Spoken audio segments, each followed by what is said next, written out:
Hi అండి, welcome to ఇమ్లా వంటకాలు. ఈరోజు నేను కేఎఫ్సి చికెన్ పాప్కార్న్ ఇంట్లో ట్రై చేశానండి. పిల్లలకి ఇలా ఇంట్లో చేసి పెడితే చాలా ఇష్టంగా తింటారు అండ్ హెల్తీ కూడా కదండి. బయట దొరికే చికెన్ కంటే ఇంట్లో మనం చేసుకున్నది చాలా బాగుంటుంది కదా. నేనైతే ఫస్ట్ టైం ట్రై చేశానండి. ఫస్ట్ టైం చేసినా సరే చాలా పర్ఫెక్ట్గా వచ్చింది. మా ఇంట్లో వాళ్ళందరికీ అయితే చాలా బాగా నచ్చిందండి. మా బాబు అయితే చాలా బాగా తిన్నాడు. వాడికి 3 years ఉంటుంది. సాస్లో ముంచుకొని మరీ తిన్నాడండి. ఇంకెందుకు కలిసి ప్రాసెస్లోకి అయితే వెళ్ళిపోదాం. ముందుగా 200 grams బోన్లెస్ చికెన్ తీసుకున్నానండి. ఈ విధంగా చిన్న చిన్న పీసెస్లో కట్ చేసుకోవాలి.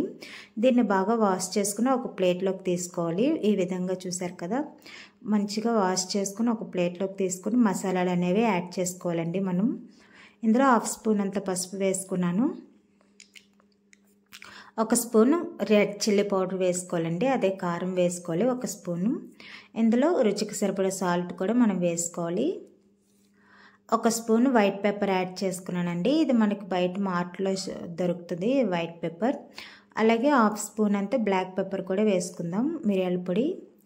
1 స్పూన్ అల్లం వెల్లుల్లి పేస్ట్ కూడా వేసుకొని మొత్తం ఇదంతా బాగా కలుపుకోవాలండి. ముక్కలకి మసాలాలు అనేవి పట్టేలాగా మనం మంచిగా కలుపుకోవాలి. కొంచెం చికెన్ని బాగా ప్రెస్ చేసుకుంటూ కలుపుకుంటే అందులోకి మసాలాలు అనేవి బాగా వెళ్తాయండి. చూసారు కదా, నేను చూపించిన విధంగా మంచిగా కలుపుకోవాలి. ఇలా కలుపుకున్న చికెన్ని చూసారు కదా, మొత్తం ఇలా కలుపుకున్నాం కదా. ఇలా కలుపుకున్న చికెన్ని ఒక 20 minutes పక్కన పెట్టుకుంటే మనకి ముక్కల్లోకి మసాలాలు అనేవి బాగా పడుతుందండి. ఇది పక్కన పెట్టుకుందాం. ఇప్పుడు వేరొక ప్లేట్ తీసుకుని అందులో 2 స్పూన్లు 2 స్పూన్స్ కార్న్ఫ్లవర్ యాడ్ చేసుకోవాలి. ఒక 3 స్పూన్స్ మైదా కూడా యాడ్ చేసుకోవాలండి. ఇది ఎంతైనా వేసుకోవచ్చు మనం కార్న్ఫ్లవర్ మైదా కూడా.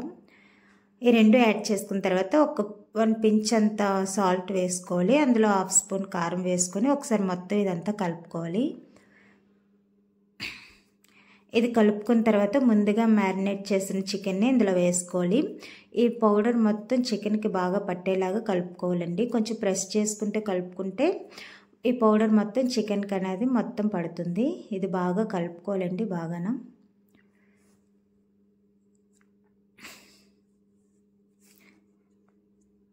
కేఎఫ్సి చికెన్ ఇంట్లోనే చేసుకుంటే చాలా బాగుంటుందండి. ఒకసారి ట్రై చేయండి, మీకు చాలా నచ్చుతుంది. ఇలా కలుపుకున్న దాన్ని మనం ఒక దీంట్లోకి తీసుకోవాలి. తీసుకున్న తర్వాత కొంచెం ఏదైనా పౌడర్ ఉంటే ఇలా స్మాష్ చేసుకుంటే అయిపోతుంది. ఇలా తీసుకున్న దాన్ని మనం కూల్ వాటర్లో యాడ్ చేసుకోవాలండి. ఈ చికెన్ని కూల్ వాటర్లో యాడ్ చేసుకుని ఒక 1 minute అలా ఉంచితే సరిపోతుంది. ఎక్కువసేపు ఉంచకండి. ఇలా యాడ్ చేసుకున్న చికెన్ని మళ్ళీ తీసేసుకుందాం. ఇది తీసుకుని మళ్ళీ అదే పౌడర్లో యాడ్ చేసుకోవాలి. ఇది మొత్తం మళ్ళీ పౌడర్లో ఈ చికెన్కి మొత్తం పౌడర్ అంతా పట్టేలాగా మళ్ళీ ప్రెస్ చేసుకుంటూ కలుపుకోవాలండి. ఇలా కలుపుకుందని ఒక పక్కన తీసుకొని మనం ఇంకా డీప్ ఫ్రై చేసేసుకోవడమేనండి. మొన్న అయితే మేము కేఎఫ్సి చికెన్కి వెళ్ళామండి తిందామని. మా బాబు అయితే చాలా ఇష్టంగా తిన్నాడు. అందుకోసమనే నేను ఈరోజు ఇంట్లో ట్రై చేశానండి. చాలా బాగా వచ్చింది. ఆయిల్ అయితే హీట్ అయిపోయిందండి బాగానే. ఇప్పుడు అందులో మనం చికెన్ పీసెస్ని యాడ్ చేసుకుందాం. మనం చికెన్ యాడ్ చేసుకున్న తర్వాత మీడియం ఫ్లేమ్లో పెట్టుకొని ఫ్రై చేసుకోవాలండి, లేకపోతే లోపల ముక్క అనేది ఉడకదు. సో మీడియం ఫ్లేమ్లో పెట్టుకొని బాగా కుక్ చేసుకుంటే మనకి కేఎఫ్సి పాప్కార్న్ అనేది మంచి పర్ఫెక్ట్గా వస్తుంది.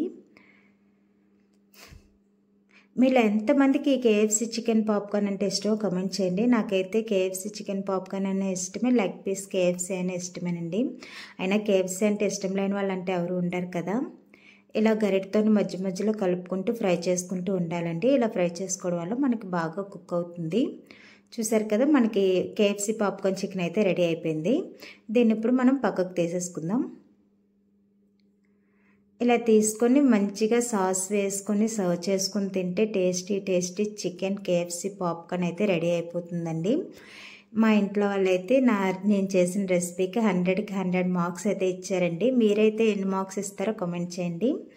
10కి ఎన్ని మార్క్స్ ఇస్తారో, 100కి అయితే ఎన్ని ఇస్తారో కామెంట్ చేయండి. నా వీడియో నచ్చితే ఒక లైక్ చేసి సబ్స్క్రైబ్ చేసుకోండి.